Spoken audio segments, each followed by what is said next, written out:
लखनऊ के पुराने इलाके अकबरी गेट स्थित गोल्डन पैलेस में सुन्नी मजलिस ए अमल की ओर से भव्य ईद मिलन समारोह का आयोजन किया गया। इस अवसर पर होली और ईद दोनों की मुबारकबाद दी गई, जिससे गंगा जमुनी तहजीब की बेहतरीन मिसाल देखने को मिली।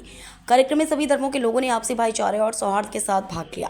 समारोह में सुन्नी समुदाय के बड़े धर्मगुरुओं के साथ साथ विभिन्न राजनीतिक दलों के नेता और समाजसेवी भी मौजूद रहे। समाजवादी पार्टी के प्रवक्ता ने वक्फ बिल का विरोध करते हुए इसे अन्यायपूर्ण बताया और न्याय की मांग की। इस ईद मिलन समारोह ने लखनऊ की साझा संस्कृति को एक नई ऊर्जा दी और यह संदेश दिया कि त्योहार सबको जोड़ने का काम करते हैं। आयोजन में लोगों ने एक दूसरे को मिठाई खिलाकर और शुभकामनाएं देकर उत्सव को और भी यादगार बना दिया।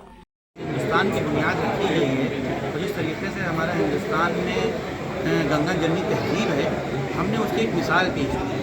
क्योंकि ये हिंदू मुस्लिम सिख ईसाई एक भाईचारा है। हम सब लोग आपस में एक गुलदस्ते की तरह हैं हिंदुस्तान के अंदर, और सब फूल हैं हिंदुस्तान के हमारे। और जब ये मुख्तलिफ़ किस्म के फूल मिलते हैं तभी एक चमन बनता है और एक गुलदस्ता बनता है। तो आज हमने वही कोशिश की है कि हर धर्म के लोग हमारे इस प्रोग्राम में शरीक हों और ईद की सेवइयाँ हमारे साथ बैठ कर के खाएँ, ताकि ईद और होली और दिवाली हम सब एक साथ मनाया करें। और ये हमारे लिए बड़ी अच्छी बात है। ये मोहब्बत और भाईचारे का पैगाम है।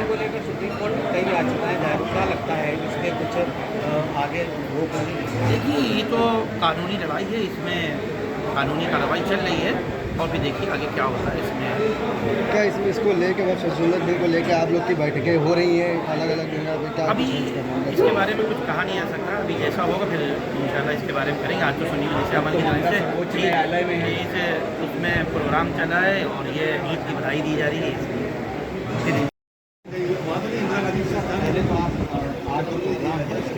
देखिए, आज के इस कार्यक्रम के लिए मौलाना यासिर साहब को बहुत बहुत बधाई और शुभकामनाएं। जिस तरह से उनके वालिद साहब सबको साथ लेके चलते थे, उसी तरीके से ये परंपरा को मौलाना यासिर साहब ने निभाया है।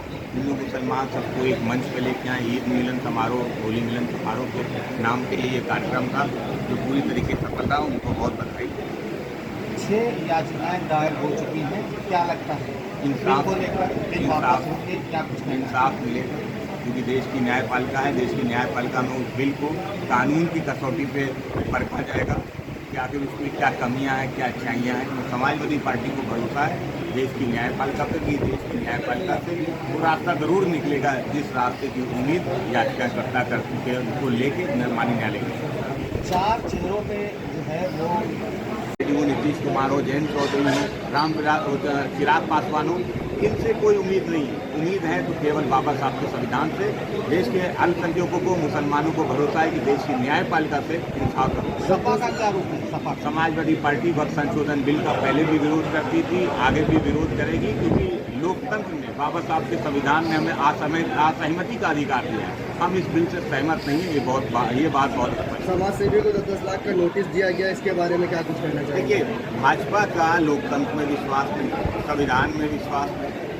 अगर कोई लोकतांत्रिक तरह से संविधान के दायरे में रहकर विरोध करता है तो ये अधिकार, असहमति का अधिकार देश के संविधान में दिया है, देश के कानून ने दिया है। क्या भारतीय जनता पार्टी को बाबा साहब के संविधान में विश्वास नहीं? क्या वो कानून को नहीं मानती है?